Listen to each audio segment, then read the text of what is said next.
তো এখানে একটা বিষয় দেখেন যে স্বাধীনতা পুরস্কার, হ্যাঁ, যখন আমরা পড়ছি যে স্বাধীনতা পুরস্কার, হ্যাঁ, 2025 কিন্তু স্বাধীনতা পুরস্কার যখন পড়বো তখন আমাদের মানে একই সাথে আমাদের খুঁজে বের করতে হবে, মানে যখন আপনি কিছু পড়ছেন তখন একই সাথে খুঁজে বের করবেন যে এই জিনিসটা আপনি কোথা থেকে, মানে এটা শুরু হলো কোথা থেকে বা কয়জনকে দেওয়া হয়।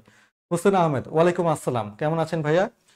আচ্ছা, এখন এই যে স্বাধীনতা পুরস্কার কথা আমরা বলছি না, এই স্বাধীনতা পুরস্কার এটা হচ্ছে আমার কিসের জন্য দেয় এটা, এটা হচ্ছে যে কোনো বিষয়ে কৃতিত্বপূর্ণ অবদানের জন্য এটা দিয়ে থাকি, মানে যে কোনো সেক্টরে, হ্যাঁ, যেমন এটা মনে করেন যে জনসেবাই হতে পারে, হ্যাঁ, অথবা বিজ্ঞানে হতে পারে, এরকম বিশেষ কোন যে কোনো ক্ষেত্রে হচ্ছে কৃতিত্বপূর্ণ অবদানের জন্য এটা দেওয়া হয়ে থাকে এবং নামটাই হচ্ছে স্বাধীনতা পুরস্কার।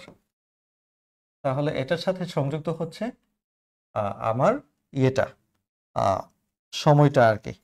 এই পদক প্রদান করা হয় নর্মালি হচ্ছে স্বাধীনতার সাথে জড়িত 26 মার্চ, স্বাধীনতা দিবস। এই 26 মার্চের সাথে এটা হচ্ছে সংশ্লিষ্ট। তো এই স্বাধীনতা দিবস 26 মার্চ তো এই যে আগামীকালই তো আসতেছে, তাই না? খুবই তাহলে রিলেট করা গেল। আচ্ছা, তো এই স্বাধীনতা পুরস্কার শুরু হয়েছে 1977 সাল থেকে।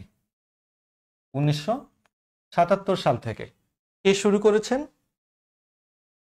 কে শুরু করেছেন এটা একটু বলি, হ্যাঁ, কেউ জানেন কি না কে শুরু করেছেন এটা?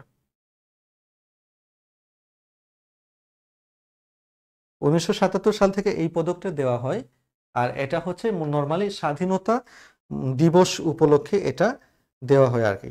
মানে জাতীয় জীবনে বিভিন্ন ব্যক্তি হচ্ছে যখন হচ্ছে কৃতিত্বপূর্ণ অবদান রাখেন তখনই হচ্ছে এই স্বাধীনতা পুরস্কার দেওয়া হয়। আর এটার একটা বিশেষ বৈশিষ্ট্য হচ্ছে এটি হচ্ছে সর্বোচ্চ বেসামরিক পুরস্কার।